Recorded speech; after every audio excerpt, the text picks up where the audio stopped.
Hay una serie de plantas que son alucinógenas, desde el peyote, los hongos, setas, como la manita muscaria, como la ayahuasca, etc. Y todas ellas tienen el denominador común de producir un efecto alucinógeno.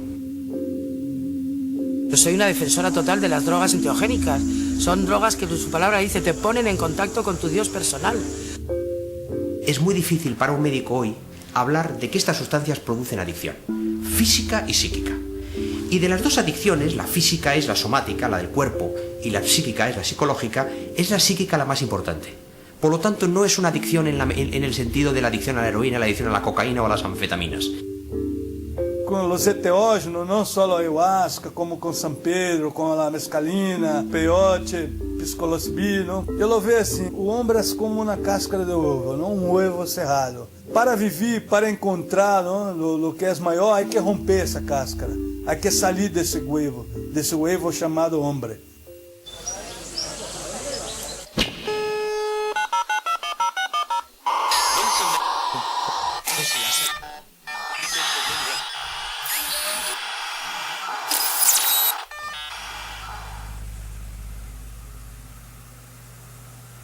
El fin de semana realmente fue encantador, como de costumbre, y lo mejor de todo es ver que cada año somos más gentes las que acudimos a citas parecidas. Este año en Ruesta ha sido desde luego una demostración clarísima de cómo las cosas se pueden hacer con un mínimo de infraestructura y con muy buena voluntad y sin crear ningún problema ni a la sociedad, ni a los pueblos que nos rodean, ni a la gente que está por allí. La policía que le interesa, o sea, que no plantes, que compres en el mercado negro, no se definen. Pues normalizarlo como los tomates o como la patata, como sea, vamos. Tapándote con el que te lo prohíben, porque no puedes fumar a la vez, evitan el que eso se haga industrial y entonces se quiten las fibras, se dejan de cortar árboles y se dejan de hacer otros males a la tierra, porque es la planta madre por excelencia, porque pueden sacar muchos medicamentos, muchas más cosas que cualquier otra planta y no sé por qué la tienen ahí, enterrada. Esta es la tercera edición de la Cannabis Parade. La Cannabis Parade es un encuentro que tenemos anualmente los miembros de una página web que es Cannabis Café. Esta página se formó hace unos 3 años en torno al tema del cannabis, no solamente al cultivo, sino también temas médicos, semillas, esquejado, abono. El partido está ya aprobado a lo que es el nivel nacional. De momento, más bien está constituido por... Vamos a aprovechar esta Cannabis Parade que han organizado la Asociación de Internautas de Cannabis Café para sentarnos los grupos que pertenecemos a la FAC y todo aquel que quiera unirse a discutir sobre una posible creación de un partido del cannabis a nivel estatal para concurrir a las elecciones europeas. Como punto para empezar, decidimos empezar por Valencia capital. Y en 15 días desarrollamos una campaña electoral en plan callejero por las zonas de gente joven, de bares, y en 15 días conseguimos 4.177 votos en el municipio de Valencia. A mí mucha gente reconoce que la marihuana les ha cambiado la vida desde el punto de vista que ya no solo les atrae fumar, sino que lo que les atrae es cultivarla y ver cómo crece una nueva vida y cómo florece y cómo eso va para adelante y toda la bondad que todo ello lleva alrededor.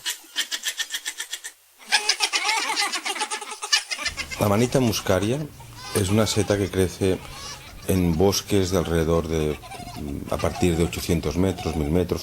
Es una seta que crece en simbiosis con determinados árboles. La amanita muscaria, concretamente, suele crecer en simbiosis con los abedules, con el pino negro, básicamente con estos árboles. Es una seta que se ha asociado tradicionalmente a los enanitos, a los gnomos, a estos seres mágicos. Su principio activo se llama la muscarina y la muscarina va a actuar sobre un sistema que llamamos colinérgico. El efecto de la muscarina es muy diverso, muy amplio, puesto que afecta al funcionamiento de las vísceras, al funcionamiento del corazón, al funcionamiento, por ejemplo, de la apertura o cierre de los vasos, de la frecuencia cardíaca, etc. La precaución es conocer exactamente la dosis para que sea psicoactiva en el sentido deseado, sin que llegue la toxicidad a producir daños mayores, como por ejemplo un coma muscarínico, una pérdida de sentido, etc.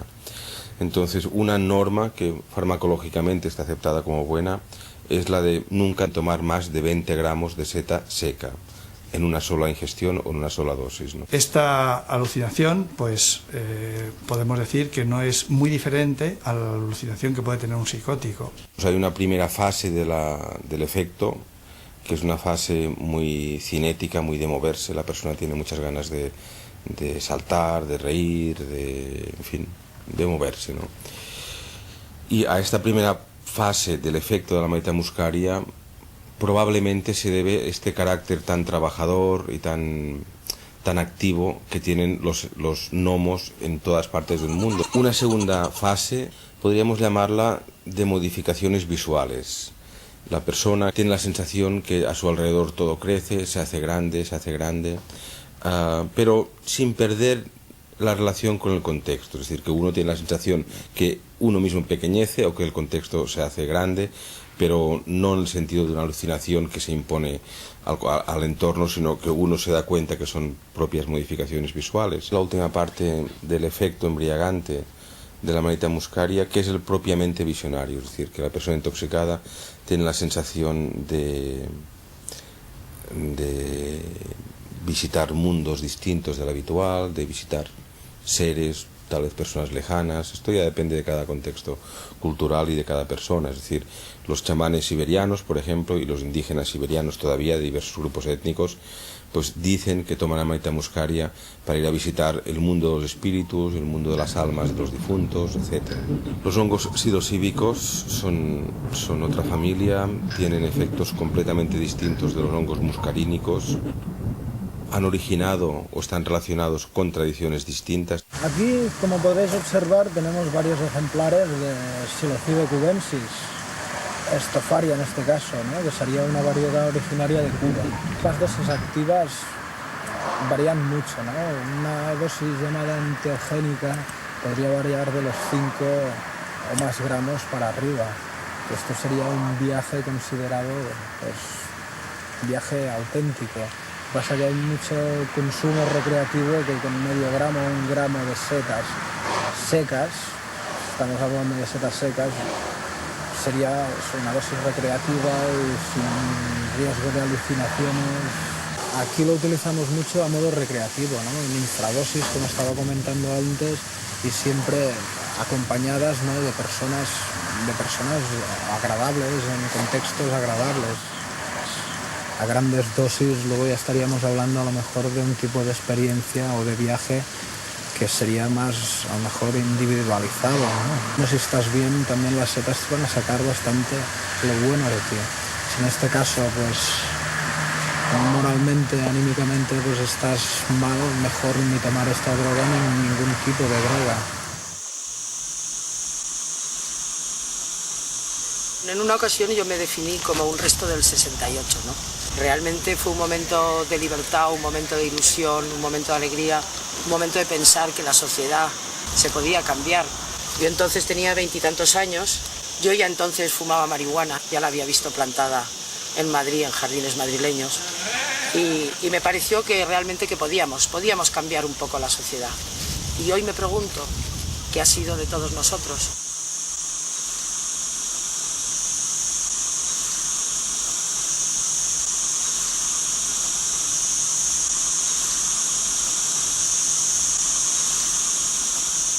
Voy a mirar cómo están y verles el sexo y quitar un macho que tengo por ahí y todas esas cosas,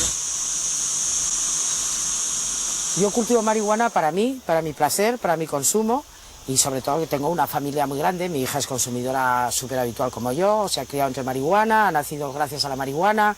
Yo en el parto lo único que usé antes, después y antes y medio fue marihuana y sobre todo mis compañeros de la asociación también tienen disfrute amplio de lo que yo cultivo. No es mi plantación, es la plantación del grupo, es la plantación de la vida, esto es la vida, esto es el jardín de la alegría, ¿no?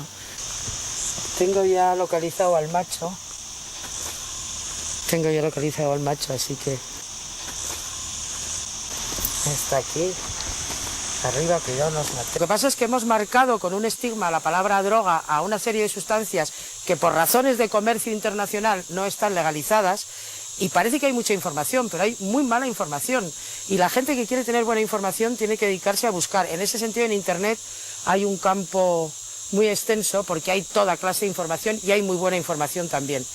Y las drogas, las mal llamadas drogas, o sea, la heroína, la cocaína, el cáñamo, que el cáñamo no es una droga, lo único que es droga dentro del cáñamo es uno de los alcaloides que acompañan al cáñamo, que es el THC. Y esa es la única sustancia que es una droga ilegal y es por la cual se prohíbe todo. Pero esas son unas razones que están al margen de las drogas. La prohibición del cáñamo no tiene nada que ver con la ética ni con la moral, no tiene que ver nada más que con el dinero. Qué tonta, ahora no lo encuentro. Fíjate, esta y esta son las mismas plantas y como tú bien ves, esta otra es mucho más frondosa, mira, tiene diferentes ramificaciones, mucho más ancha, y esta es mucho más alta y esbelta. En general los machos se quedan como más altos y esbeltos con los troncos más gruesos y las hembras solemos ser más rechonchitas, ¿eh? Y entonces es una de las cosas que te da, pero bueno, la genética ya te empieza aquí en los nacimientos, empiezan a salir las flores macho que están ahí.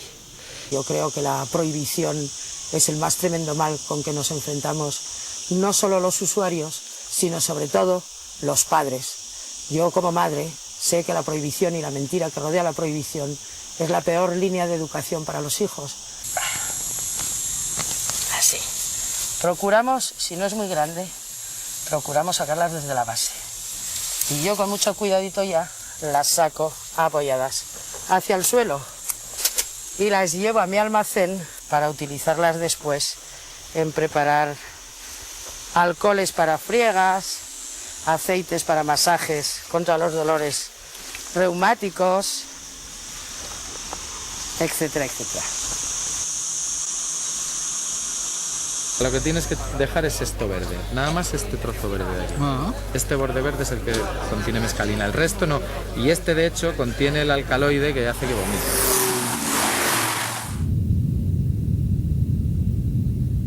Todo esto viene de zonas de Valencia, de zonas de aquí más costeras, o sea, de zonas más del Mediterráneo donde el clima es un poquito más bueno. Y en Canarias también hay muchos. Estos son unos Trichocereus peruvianus, una variedad nombrada la Blue Form y es originaria de la zona de Ecuador, Perú, Bolivia. Son cactus todos, ellos provienen de esquejes, de plantas que tienen unos 30 años, ¿no? Que fueron plantadas por aquí pues, hace unos entre 25 y 30 años. Y ahora son de un tamaño de unos 5 metros de altura aproximadamente y de los cuales les cortamos las puntas para poderlos reproducir. San Pedro sería un nombre genérico, ¿no? Popular, que se le da a diferentes variedades de este tipo de cactus, ¿no? Hay Trichocereus pachanoi, Trichocereus peruvianus, Macronomus, Britchesis, y todos son muy parecidos, ¿no? Y pues, les denominan San Pedros. También dicen que era porque San Pedro guardaba las llaves del cielo, ¿no?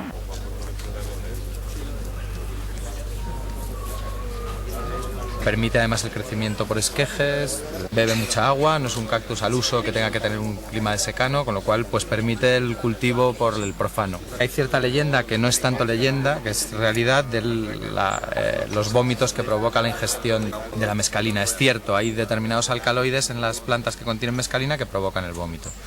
Para evitar esto lo que hacemos es intentar que la parte que nos comamos del cactus sea exclusivamente la parte que contiene mescalina, que en este caso y en este cactus es la parte verde. La piel más verde que se ve, se desecha lo blanco, el cuerpo del cactus y sobre todo, y lo más importante, esta piel blanca, el pelagio, que es la que contiene dicen que contiene el alcaloide emético, el que provoca el vómito. Insisto en que esta es la parte que hay que desechar.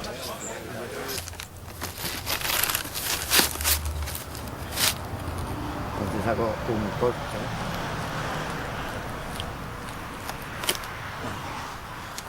Bueno, ahora una vez tengo el cactus ya cortado, les realizo unos nuevos cortes en la parte inferior, también así en forma como si afilara un lápiz, para que también se sequen aquí y puedan enraizar mejor.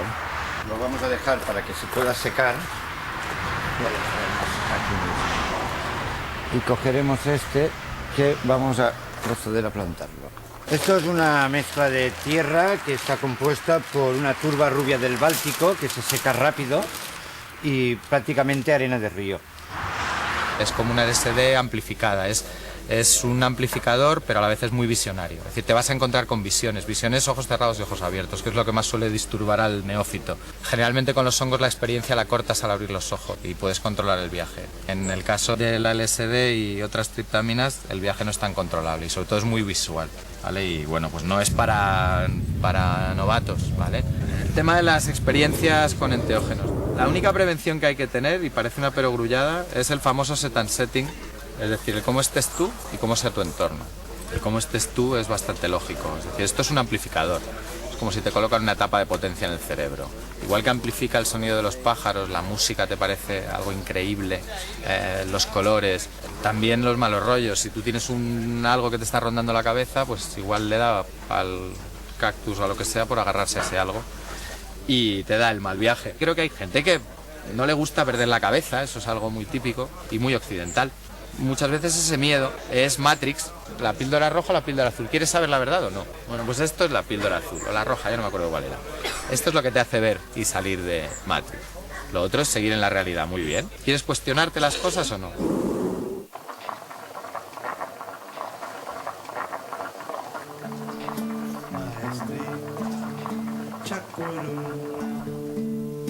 Ensina as leis que governam em la selva. Mostra-nos as leis que governam em la selva. Maestrito, la ayahuasca le chamam la liana de la muerte por la própria experiência de tomar la ayahuasca mesmo. Porque creio que quando uno diz que la ayahuasca le correu, que tem uma experiência, essa é a experiência que digamos de iniciação, de entrar neste mundo, nessa estranha realidade, não? Há também muito a sensação da morte.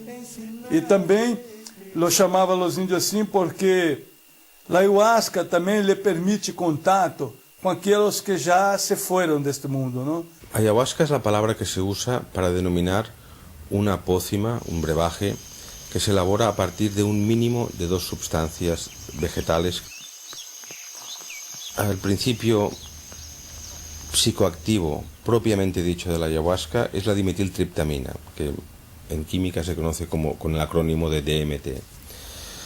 Dimetiltriptamina es una sustancia que también generamos endógenamente los seres humanos, o sea, de forma natural, con lo cual cuando uno consume ayahuasca está en el fondo sobreponderando cierto proceso químico y farmacológico que se da de forma natural en nuestro cuerpo.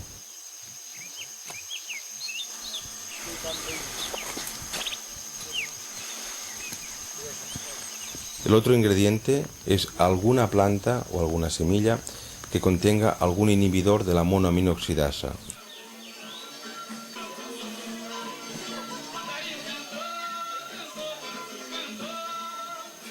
Hay una teoría que habla que la ayahuasca mismo sería aquella primera planta que estaba en el paraíso, que era la árvore prohibida, la árvore de la vida.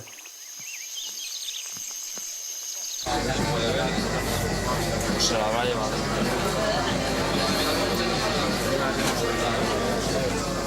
En el caso del cannabis solamente hay el THC, el tetrahidrocannabinol, que sepamos que sea psicoactivo. Pero además de eso hay otros 70 principios activos y cuando se queman, esos 70 pueden aparecer otros 400 principios activos. La primera pregunta era por qué esas sustancias actúan sobre el cerebro humano para producir una serie de acciones. Entonces se descubrió que en el cerebro hay una especie de receptores, lo que se llaman los receptores cannabinoides, que son una especie de cerradura donde entra el cannabinoide de la planta, de la marihuana, una vez que el individuo consume, y esa entrada en esa llave específica, en esa cerradura específica, pues ejerce una serie de acciones. Por lo tanto, el THC es una sustancia muy vieja, estos receptores son muy viejos y probablemente puedan tener algo en común, el hecho de que puedan interaccionar uno con el otro. El poder judicial y el poder político no reconoce a la marihuana como medicamento, la marihuana como planta. Lo que es los principios activos de los cannabinoides que están aislados, el THC, el CBD, todo eso sí se ha estudiado bien con ellos, y entonces se ha descubierto el beneficio terapéutico que tienen esas sustancias. Muchas veces es que me cuesta trabajo creer de la mejoría que tiene y sobre todo lo sorprendente que es ver una señora de 70 años que nunca ha fumado tabaco, que nunca por supuesto ha fumado porro, que incluso ha pensado que los porros, pues eso, que es una cosa muy mala, que es una droga maligna que te lleva a violencia y a drogas más peligrosas, y que te reconocen que le va de maravilla, que muchas veces tienen que dejar la medicación normal que están tomando. Van a tener dos caras de la misma moneda. Una cara que podemos decir negativa, como droga de abuso, estamos hablando del hachís, de la marihuana, van a tener la cara negativa y van a promover una serie de cambios indeseables en la memoria, en la motricidad, en distintos aspectos. Pero también podemos obtener la otra cara de la moneda, en sentido positivo.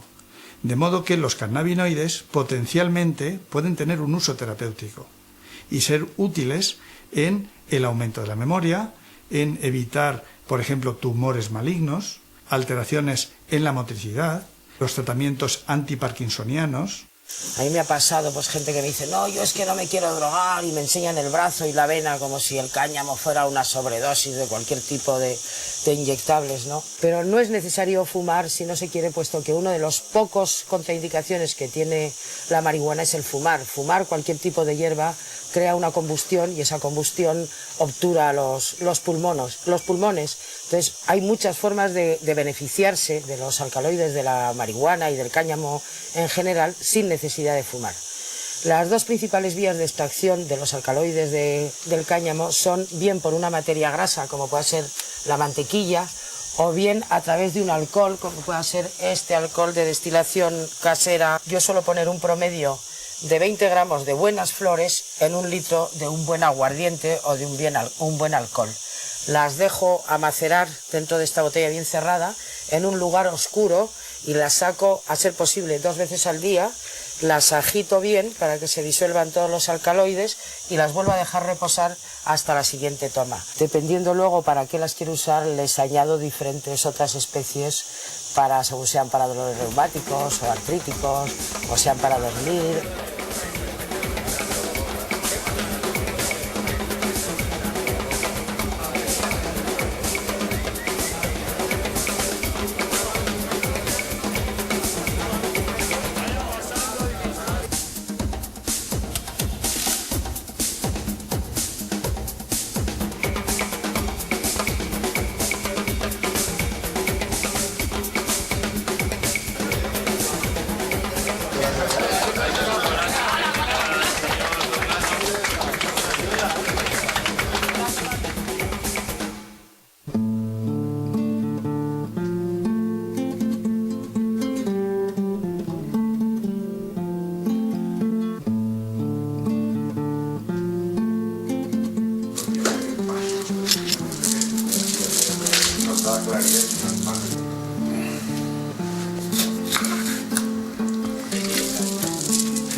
El chamán es el individuo especialista en hacer de puente entre el mundo de los espíritus o de los poderes invisibles y, propiamente hablando, el mundo de los humanos. Entonces el chamán viene a ser un individuo inspirado, visionario, carismático, generalmente muy experto en estados modificados de conciencia, en el manejo de las emociones, en el manejo del alma humana, de la psique humana. Hay muchas formas de plantearse el tomar la ayahuasca. Hay que verla dentro de un contexto, como una herramienta. Y como tal, pues lógicamente lo importante no es tanto el qué cantidad se toma o si se toma ayunas o si se toma después de haber comido o si se toma de blanco o si se toma de verde. Creo que lo más importante de todo quizá es elegir la acompañado con quien la tomas. Si yo tomo ayahuasca con Tulio, por ejemplo, me encuentro en una situación donde no tengo que estar a la defensiva o donde no tengo que estarme protegiendo de nada. Sí, no es una cosa como para andar jugando. No se puede tomar así indiscriminadamente. La ayahuasca es una cosa que hay que tomarla muy bien, sabiendo cuándo, cómo, con quién Y luego, claro, procurando ir afinando las dosis, porque cada cual tiene sus dosis. Sí. Un buen chamán mira a los ojos y sabe más o menos, bueno, aparte del peso y eso, que también se tiene en cuenta lo que necesita cada cual, ¿no? A veces también pregunta, ¿no? Tulio a veces nos pregunta, ¿cuánto quieres? Uno parece ser que se distrajo y abrió la boca inconscientemente y se convirtió inmediatamente en un tigre. Pero así. Porque es que lo ves. O sea, realmente es que el individuo que está poseído por esta fuerza la manifiesta abiertamente. Sí, aparte de rugir y de hacer ademanes de tigre, o sea, de atacar, hacer que ataca, es que se le puso... él tenía su cara humana, indudablemente no es ningún tigre, pero no sé si inconscientemente o qué, se le formó como un pico aquí con el pelo, un pico que le daba todo el carácter de un felino, todo el carácter de un felino. Y le duró hasta el día siguiente y estuvo un poco zombie 2 días más. Yo no sé, yo creo que es sencillamente que uno se siente inundado por las fuerzas del inconsciente, ¿no? O sea, que hay algo muy básico que se apodera de ti. Ellos tenían un vacío, o sea, había un momento en que ellos desaparecían del mapa y aparecía el tigre en su lugar. Era una sustitución auténtica de personalidad. No solamente era peligroso espiritualmente hablando, o que lo estaba pasando mal, o que todo eso, que además estaba ahí, sino que es que realmente yo lo veía como un peligro físico, o sea, como yo sentía la posibilidad de ser agredida por esta persona, ¿no? Puede tener un efecto relativamente permanente o incluso absolutamente permanente. O sea, puede ocurrir desde que estás una temporada, pues como le pasó a este chico, haciendo una conducta un tanto, digamos, extraña, a pasar a mayores y quedarte colgado para toda la vida. En determinadas personas prepsicóticas puede descubrir un brote psicótico que ya se hace permanente. Naturalmente para eso tienes que ser un prepsicótico, ¿eh? Lo que se está haciendo bien es que somos muchos y dentro de que somos muchos poco a poco se va acercando todo tipo de personas y necesitamos utilizar mucho las opiniones de muchos consumidores que son gente conocida en el mundo del arte, escritores y gente de cine y gente de teatro y pintores que son consumidores habituales, pero que como ellos no tienen ningún problema en encontrar lo que desean, pues salir del armario es un poco... Y entonces lo que no se está haciendo bien es hacer una labor conjunta de todas las asociaciones, dejarnos de pequeñas rencillas personales, de pequeños celos de grupo y de intencionalidad. En realidad todos tenemos el mismo interés, normalizar la planta del cáñamo. Es inaudito que tengas permiso para fumar si plantas, o sea, no estás comprándolo en el mercado negro. Se supone que lo que a ellos les interesa es quitar el mercado negro, pues les interesa que dejar plantar, ¿no? ¿Por qué no lo hacen? Gracias a Dios puedo comprar cantidad un poco más grande para no tener que desvelarme, ¿no? Para que la gente no me tenga que señalar, mira, es que este está en tal sitio comprando porque es que resulta que fuma. Que no haya necesidad de ello, ¿no? Que pueda ir y fumar calidad, ya que la pago. No estar fumando mierda porque, no sé, unos señores hipócritas con historias más gordas que tapar necesiten esto en las noticias pues para tapar esas cosas. Si te digo que no quiero que salga mi cara es porque trabajo cara al público. Entonces, ¿qué quieres? ¿Que alguno pinche un día tu canal y me vea como su colega del comercial se fuma porros? Pues no. Vienes aquí, hay bastante gente, pero no salen del armario, no hay un mogollón de gente que fuma a escondidas, que por trabajo o por lo que sea, ¿no? Por su vida social, pues... El trabajo es el trabajo y yo no sé los demás, pero yo lo valoro mucho. Tengo un trabajo que me gusta, ¿sabes? Y no me la juego por nada. Igual que no me fumo un porro antes de ir a trabajar, ni durante el trabajo. Vivimos una hipocresía tremenda porque señalamos, etiquetamos y todo lo demás está hecho, ¿no? El ocultar la realidad de pues no de esto, de todo, ¿no? Pues véase programas basura, véase fútbol y en cambio pues esto, ¿cachis? Algo que mata a gente, efectivamente, no más, no menos que pueda matar el alcohol o que pueda matar la guerra. Pero bueno, somos ilegales, porque esto es ilegal. Otros están enganchados a los culebrones o al bingo, cada uno está enganchado a lo que le toque, al coñac, ¿no? Yo fumo. Hasta hace relativamente poco se discutía la capacidad de adicción de estas sustancias, pero a partir de los años 90 hemos puesto de manifiesto, entre otros nuestro grupo de investigación, que efectivamente hay un síndrome de abstinencia de cannabinoides y que hay un circuito de este síndrome de abstinencia muy similar a otros síndromes de abstinencia, como es el del alcohol o como es el de la morfina.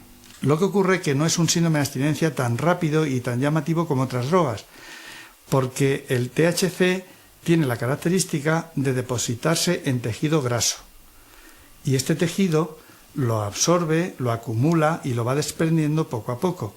De manera que para que se consiga un síndrome de abstinencia, pues es mucho más difícil que se ponga de manifiesto en el cannabis, puesto que se acumula, que por ejemplo en la heroína o en la cocaína, que no se acumula, que se elimina muy rápidamente.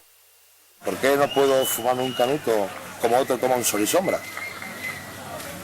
Porque a los niños ven el sol y sombra también. Y beben alcohol. Pero sigue el sol y sombra ahí.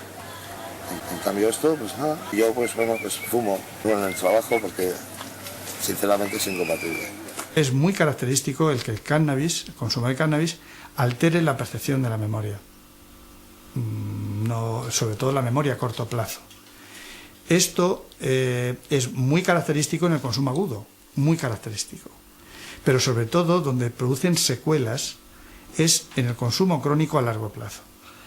Probablemente los clínicos suelen indicar que entre el orden de 8 a 10 años de consumo moderado, pero crónico del cannabis, suele haber alteraciones irreversibles de la memoria.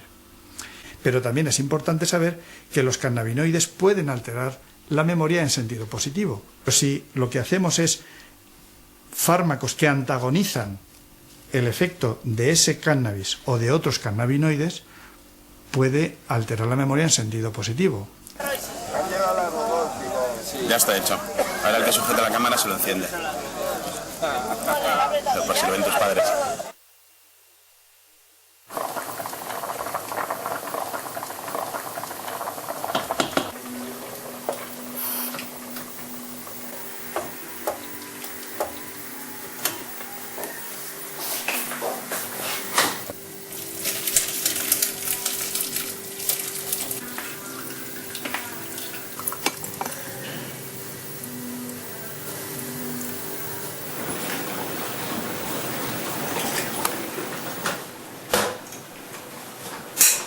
Salimos de Madrid, un grupo de amigos, y venimos aquí a Campillo de Ranas a tomarnos un San Pedro, una medicina como dicen algunos, y a descansar y a meditar un poquito.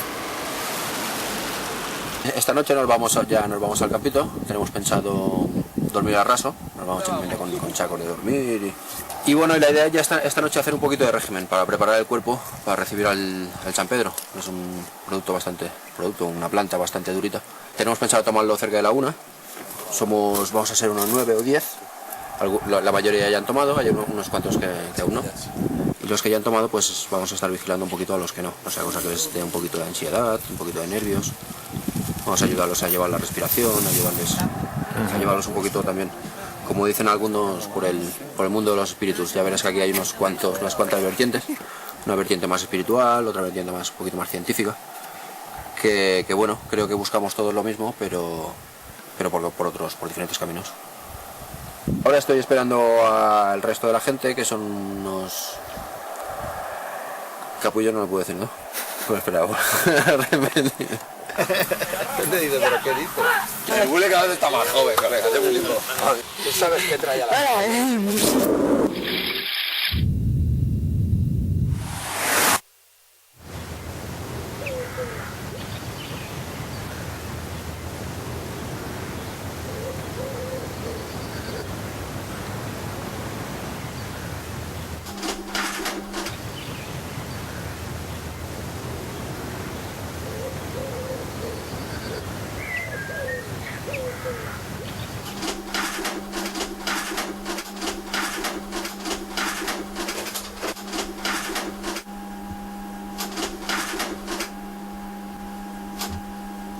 Bueno, las texturas que utilizo son texturas que originalmente son simple y llanamente leña de la leña que utilizamos para la chimenea. leña de encina concretamente. En estas texturas yo encuentro que hay un lenguaje. Algunas de las fotos con las que me voy encontrando son un poco, de alguna manera, vivencias que en su día tuve también con ayahuasca. Es lo que decía Tulio acerca del niño, acerca de la muerte, en el sentido de que es empezar de nuevo otra vez todo, ¿no? O sea, colocarte en una situación en la cual tú no estás condicionado. ¿Por qué? Porque te presenta un universo en el cual no tienes patrones de comportamiento, de ubicación. Y esto te obliga a reconsiderar de nuevo las cosas. Y esto tiene en sí mismo una función muy terapéutica, yo diría más que terapéutica, creativa.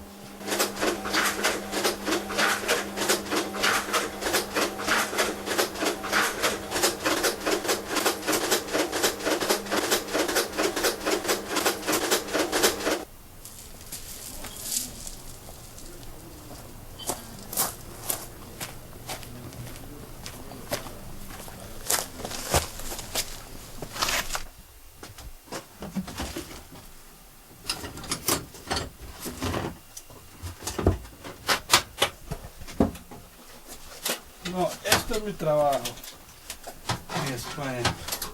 Trabajo que hago en Brasil. Trabajo con artesanía, ¿no? Hago artesanía en plata, orfebrería de ustedes. Y con las pedras estas semipreciosas. Pedras de Brasil, pedras de mi provincia, de ahí mismo donde nací.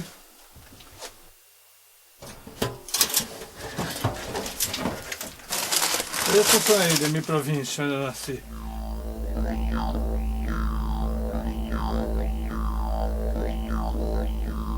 Al hablar de la ayahuasca, del efecto de la ayahuasca, estamos llegando a los límites de la propia ciencia. O sea, la ciencia nos sirve para explicar todo lo que ocurre en el cosmos. Y ningún científico serio pretende que la ciencia lo explique todo. Entonces, el mundo de los espíritus, de los poderes invisibles, del alma de los difuntos, no es un mundo al cual la ciencia tenga acceso, por lo menos de momento. Y con esta premisa, lo que ocurre es que la ayahuasca, entre otras cosas, activa memorias muy antiguas en los individuos que las toman. La gente que es espírita, ¿no? Que de espiritismo, habla, no, que foi reencarnação passada, não? Eu não vejo assim. Eu vejo que nós outros sempre vamos levando em la genética ou na memória, porque trazemos de nossos antepassados, não? Pois mi padre, o padre de mi padre, não? Isso você vai, sempre se vai transferindo. Uma memória que vem através dos genes, ¿no? Por el otro lado está el hecho de que, de una forma también indiscutible, cada ser humano contiene en sí mismo toda la historia de la humanidad. Pero en muchos casos lo antiguo no desaparece, sino que se queda soterrado por lo nuevo que va apareciendo. Es decir, nuestro neocórtex, el cerebro, no ha hecho desaparecer capas más antiguas, sino se ha sobrepuesto a ellas, pero siguen existiendo estas capas más antiguas de carácter instintivo. De repente tú te ves num tempo muito antigo, com roupas distintas, coisas que te vêm assim na cabeça e fala, pô, que coisa, parece uma película de coisa antigua e que pasa, né? Este sería un punto en el cual las creencias de carácter espiritual o religioso tal vez a algún momento coincidan con la ciencia, si la ciencia puede llegar a demostrar que efectivamente estas visiones de carácter arquetipo o cosmogónico que a veces aparecen bajo el efecto de la ayahuasca se corresponden con rescoldos de memoria que cada uno lleva dentro, ya que, como decía Jung, todos llevamos un saurio dentro, porque nuestra historia como seres vivos ha pasado en algún momento por ser saurios. En la ayahuasca le chamamos memória divina, não? Memória divina. Uma memória que está muito mais além de todo.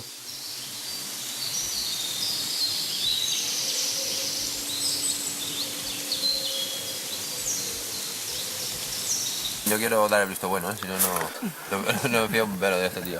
Lo tenías que realizar de esa forma. Primero unos subtítulos poniendo la pregunta en blanco. Bueno, un amigo pues me dijo que tenía un contacto en Perú, una chamán que pues que daba esta planta y nos fuimos para Perú, nos fuimos para allá. ¿Y allí qué Estuvimos pasó? ahí 15 días y tomamos 4 veces. Fue como un curso intensivo, que digamos. Y bueno, ahí se lo toman muy en serio, no es aquí, que no tienen, allí no piensan que es una droga, sino todo lo contrario, que es una medicina.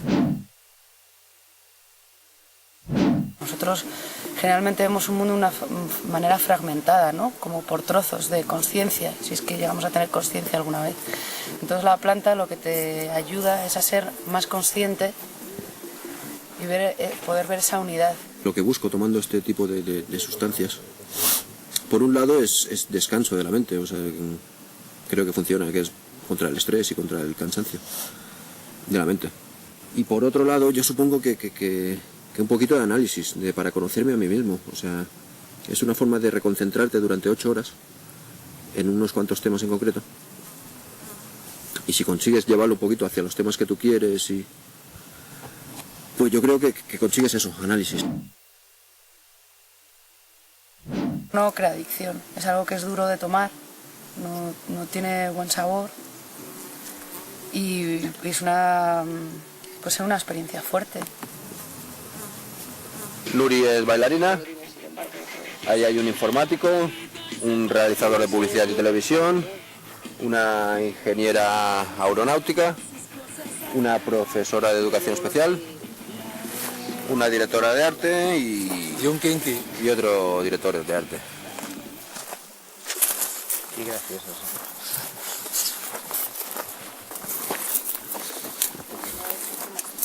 Y entonces hay que llegar a la de abajo del todo y hay una umbría ahí que está de puta madre.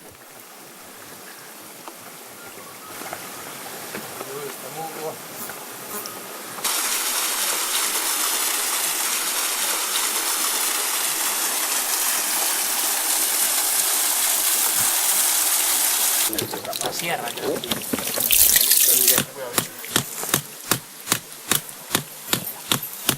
El palo santo se utiliza para quemar como incienso, para ahuyentar los malos espíritus. Es una movida que utilizan en las tomas, en las ceremonias, para limpiar. Porque a veces, como por ejemplo en ayahuasca, a veces se vomita bastante, ¿no? Entonces se crea un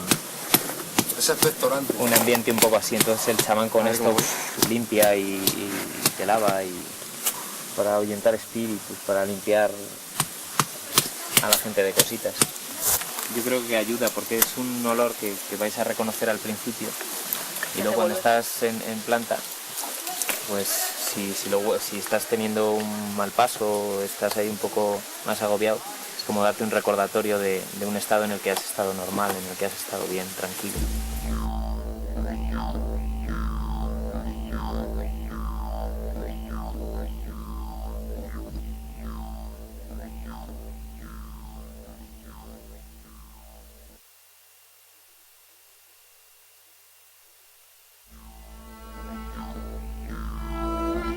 Si las puertas de la percepción se depurasen, todo aparecería a los hombres como realmente es, infinito. Pues el hombre se ha encerrado en sí mismo hasta ver todas las cosas a través de las estrechas rendijas de su caverna. La boda del cielo y el infierno, de William Blake. Alucinaciones sí, pero bueno, una alucinación no es ver un elefante volando. Una alucinación, sobre todo con mezcalina o con psilocibina, suelen ser simples colores, formas geométricas. A lo mejor un momento de formas humanas o templos, pero yo creo que son simples formas, o sea, todo lo demás lo pone en la mente. Pero es tranquilo, o sea, no es así, oh, qué subidón, tal, o sea, no es una droga, es algo mucho más tranquilo, te va mostrando poco a poco, te va enseñando, te vas metiendo. Yo es que no lo llamaría droga, yo lo llamaría medicina.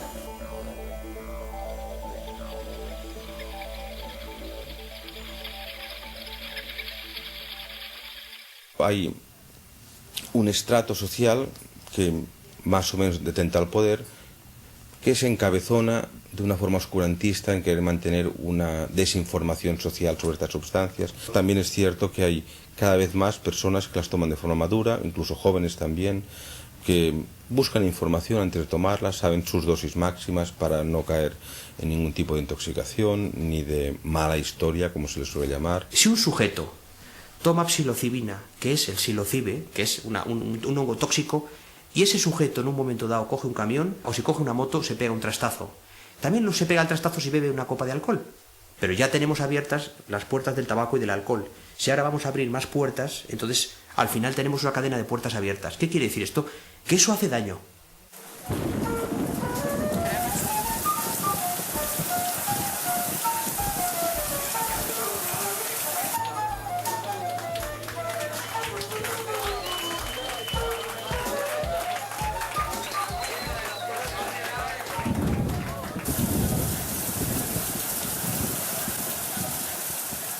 La primera vez que tomé setas lo importante fue que lo tomé con alguien que ya lo conocía, ¿no?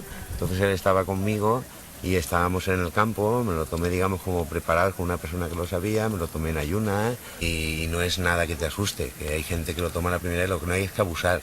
Tú depende de lo que tú pesas, tienes que tomarte en cantidad de gramos. La sensación que tuve la primera vez es que estábamos en una casa de esta, que lo recuerdo de los ladrillos estos antiguos que son negro y blanco, y era como que el dibujo como que se movía, ¿no? Como si hubiera agua encima.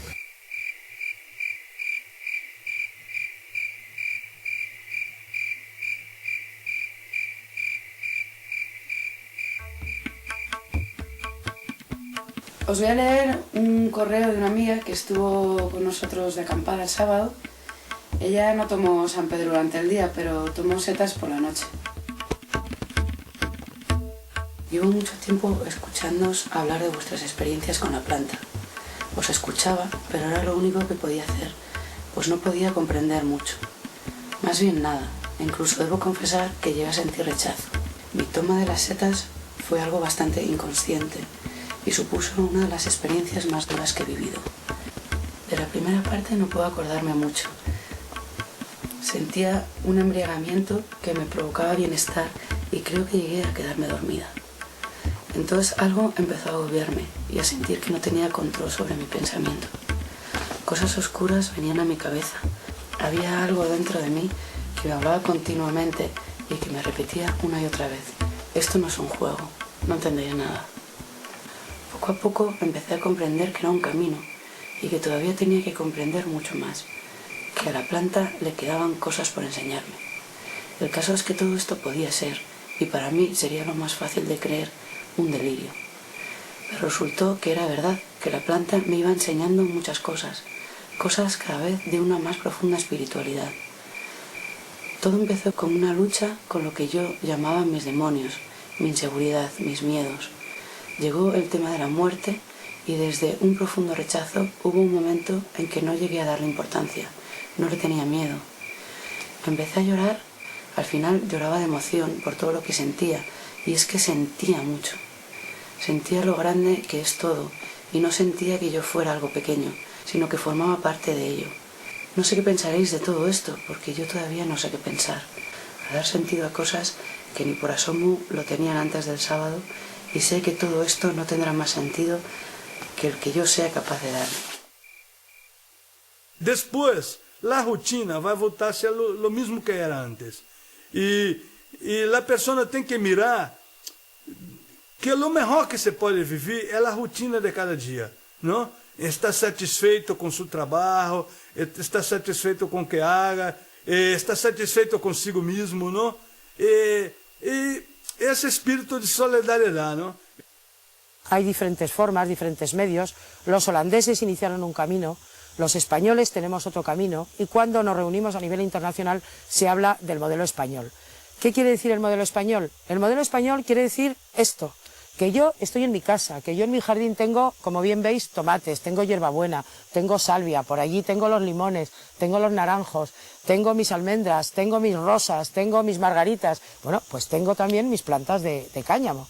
Y ese es el modelo español, que tú en tu jardín plantas, o en tu terraza, o en tu balcón, plantas tus plantas de marihuana para tu consumo. Y entonces tú haces tu autocultivo para tu autoconsumo y no tienes para nada que entrar en las redes del comercio exterior, ni en las redes de la ilegalidad, ni en las mafias, sino que tú consumes lo que tú plantas en tu jardín.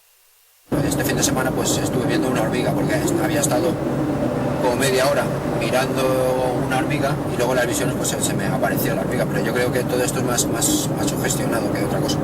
Mucha tranquilidad, muchas ganas de seguir viviendo, de seguir afrontando de nuevos proyectos, de amar a la gente, de llamar a tus amigos, a tus seres queridos, a tu familia.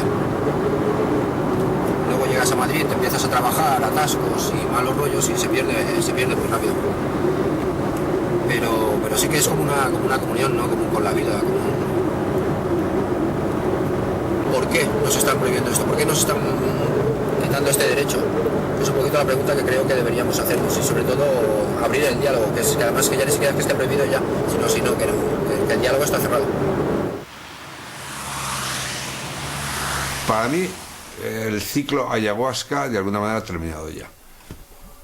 Y la conclusión es esa, que ha cumplido su función, para mí me ha sido muy útil, es evidente que me ha permitido avanzar en mi proceso personal y estimular mi capacidad creativa, el ampliar mi horizonte, no ya religioso, sino humano. Y bueno, pues hasta aquí hemos llegado, o sea, no sé lo que va a pasar mañana.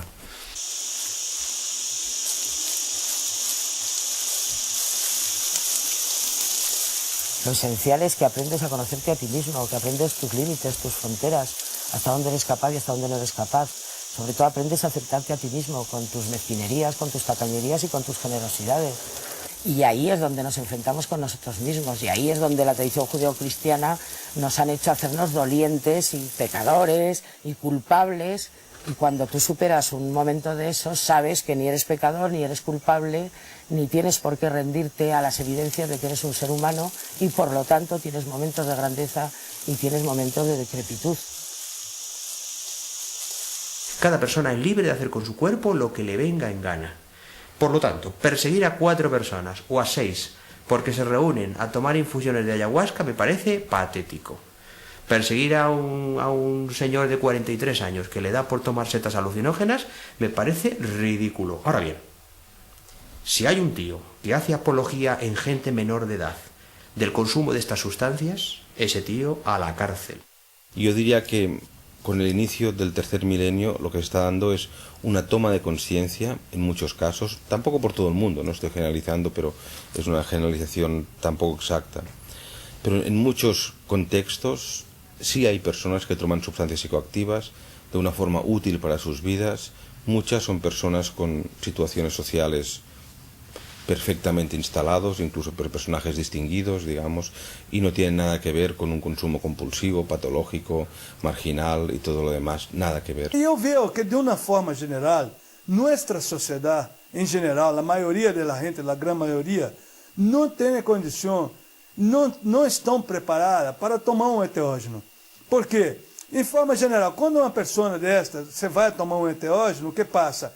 Você pode ter muitos surtos de paranoia, surtos de neurose, coisas que estão mal hechas, estão mal desarrolladas em casa, ¿no? Yo no tengo la menor duda que hoy día hay que ser muy asno para seguir defendiendo la prohibición de las drogas, como se llama, ante la evidencia social y estadística que no engaña a nadie. Claro que todas as coisas têm seus peligros, pero cada há que buscar sua liberdade. E hoje estamos caminhando para uma civilização de homens livres, que tenha liberdade sobre sua decisão personal.